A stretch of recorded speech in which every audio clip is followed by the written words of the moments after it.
দেখুন বন্ধুরা একদম রসে, দেখেন। নমস্কার বন্ধুরা, আজকে আবার একটা নতুন ভিডিও নিয়ে চলে এসেছি। আজকের ভিডিওতে রয়েছে মালপোয়া রেসিপি। এই গরমে কিন্তু মালপোয়াটা খেতে অতটা ভালো লাগে না, একটু ঠান্ডার সময় বর্ষার সময় মালপোয়াটা খেতে ভালো লাগে, পূজা পার্বণের সময় কিন্তু মালপোয়াটা ভালো লাগে খেতে। কিন্তু আমাদের ছোট্ট সোনা আজকে মালপোয়া খাওয়ার আবদার করেছে, সেজন্য তার আবদারটা পূরণ করার জন্য আমি আজকে মালপোয়া বানিয়ে দেখাবো। আর ভাবছি আপনাদের সঙ্গেও ভিডিওটা শেয়ার করি মালপোয়া কিভাবে বানিয়ে থাকি আমি বাড়িতে। আজকের ভিডিওটা কিন্তু খুবই ভালো হতে চলেছে, শেষ পর্যন্ত দেখার অনুরোধ রইল। তো প্রথমে আমি ব্যাটারটা বানিয়ে নেব, তারপরে বাদবাকি কাজটা করব। বন্ধুরা, আমি সাধারণত সমস্ত জিনিসগুলো একটু প্যাকেটের তা ব্যবহার করার চেষ্টা করি, কারণ প্যাকেটের জিনিসগুলো না একটু ভালো থাকে।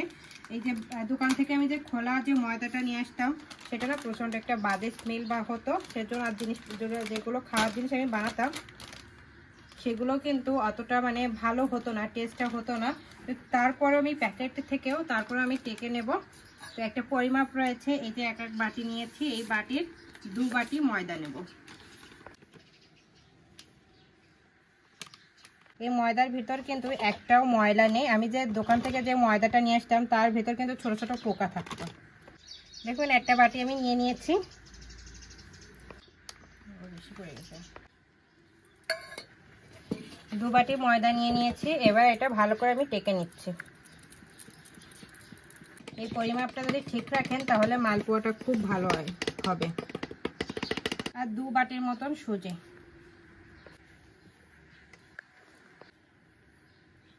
যে পরিমাণ ময়দা নেবেন সেই পরিমাণ সুজিটা নেওয়ার চেষ্টা করবেন। স্বাদ মতো লবণ। বন্ধুরা, এখানে 4 থেকে 5 চামচের মতন যে স্পুন হয়ে থাকে সেই স্পুন 4-5 স্পুনের মতন আমি চিনি নিয়ে নিয়েছি, চিনিটাও দিয়ে দেবো। শুকনো উপকরণগুলো প্রথমে একটু ভালো করে মিশিয়ে নেব। বন্ধুরা, এবার অল্প অল্প দুধ দিয়ে ব্যাটারটা বানিয়ে নেব। তো একবারেই কিন্তু দুধটা দেবেন না, অল্প অল্প করে দুধটা দেবেন, তাহলে ব্যাটারটা একদম ঠিক হবে।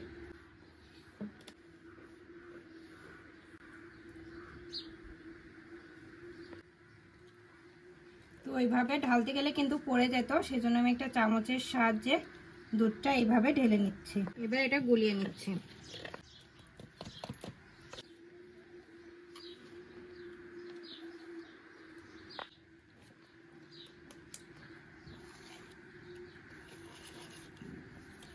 বন্ধুরা, এই যে দেখুন টেক্সচারটা দেখুন একবার কতটা স্মুথ হয়েছে। এখন এটা কিন্তু আমি এইভাবে ঢাকা দিয়ে রেখে দেবো, কারণ সুজি রয়েছে এতে, সুজিটা একটু ফুলবে সেজন্য। আর পরে যদি একটু দুধ লাগে তাহলে তখন আমরা ইউজ করব। এখন আপাতত এটা আমি সাইডে রেখে দিচ্ছি। বন্ধুরা, এবার চুলোর ওপর আমি একটা চিনির শিরা বানিয়ে নেব। তো মালপোয়াটা আমি শিরায় ডুবিয়ে রাখবো, সেজন্য ওটা খেতে কিন্তু খুবই টেস্টি লাগে। তো এবার আমি চুলোটা ধরিয়ে নেব। তো চিনির জলটা অলরেডি আমার ছিল, কালকে রাত্রে আমি একটু চিনির জল বেশি বানিয়েছিলাম, তো চিনির জলটা অলরেডি রয়েছে। তো এটা শুধু জাল দিলেই হয়ে যাবে। এবার চুলোটা ধরিয়ে নেব।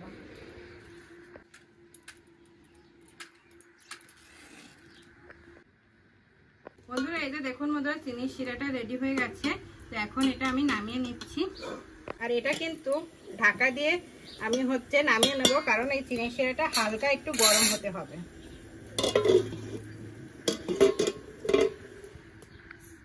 সাইডেই রেখে দিচ্ছি। এবার ওই চুলোর ওপর একটা কড়াই বসিয়ে দিচ্ছি। কড়াইটা গরম হয়ে গেছে, এবার কড়াইয়ের ভেতরে বেশ খানিকটা পরিমাণ তেল দিয়ে দিচ্ছি। বন্ধুরা, এটা দেখুন বন্ধুরা, রেস্টে রাখার জন্য ব্যাটারটা কত সুন্দর হয়েছে আর কত সুন্দর দেখা যাচ্ছে।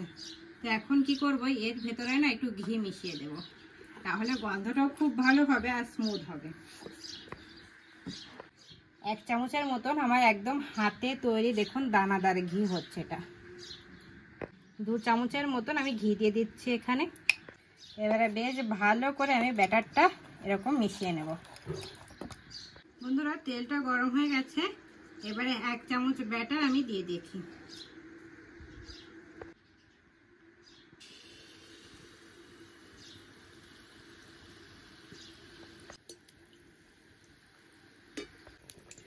দেখুন বন্ধুরা, মালপোয়াটা কত সুন্দর ফুলছে।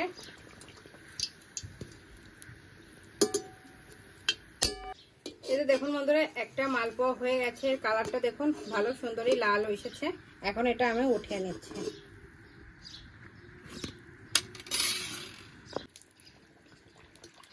দেখুন বন্ধুরা এক একটা মালপোয়া কত সুন্দর ফুলছে। ব্যাটারটা কিন্তু একটু উপর থেকে ফেলার চেষ্টা করবেন, তাহলে দেখবেন মালপোয়াটা একদম গোল গোল হবে। দেখবেন একদম আলতো ভাবে এটা উঠে আসবে। এই যে দেখুন কত সুন্দর উঠে এসেছে, আর উপর থেকে এরকম তেলটা দিলে দেখুন একদম ফুলে ফুলে উঠবে। দেখেছেন আর একটা মালপোয়া কত সুন্দর হচ্ছে। এই দেখুন চিনির শিরাটা কিন্তু এখনো গরম রয়েছে। এক একটা মালপোয়া আমি এই চিনির শিরার ভেতর দিয়ে দিচ্ছি। এভাবে 2-3 মিনিটের মতন আমি এই চিনির শিরার ভেতর রাখবো।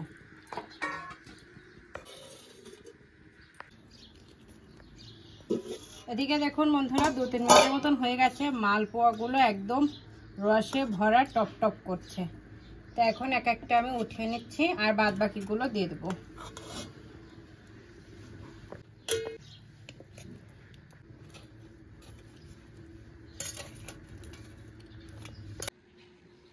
দেখুন বন্ধুরা মালপোয়া রেডি হয়ে গেছে, কত সুন্দর দেখুন শাইনি হয়েছে, দেখতেও কিন্তু খুবই ভালো লাগছে।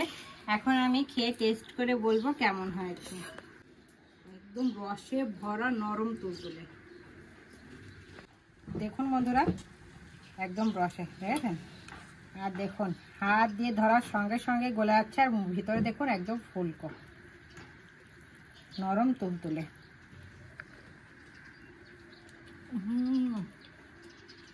আর খেতেও ভালো। মনে হয় রসে ভরা নরম তুলতুলে, মুখে যাওয়ার সঙ্গে মিলে যাচ্ছে।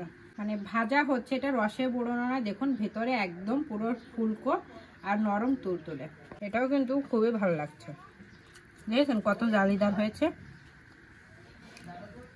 আজকের মালপোয়াটা জাস্ট ফাটাফাটি হয়েছে। আপনার কিন্তু বাড়িতে একবার হলো এইভাবে মালপোয়া বানিয়ে খাবেন আর আমাকে কমেন্ট করে জানাবেন কেমন হয়েছে। তাহলে আজকে এই পর্যন্তই। আমার এই রেসিপিটা যদি আপনাদের ভালো লাগে তাহলে অবশ্যই লাইক কমেন্ট শেয়ার করবেন।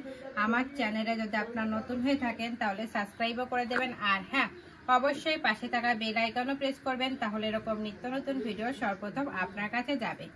তাহলে আজকে এই পর্যন্তই, নমস্কার।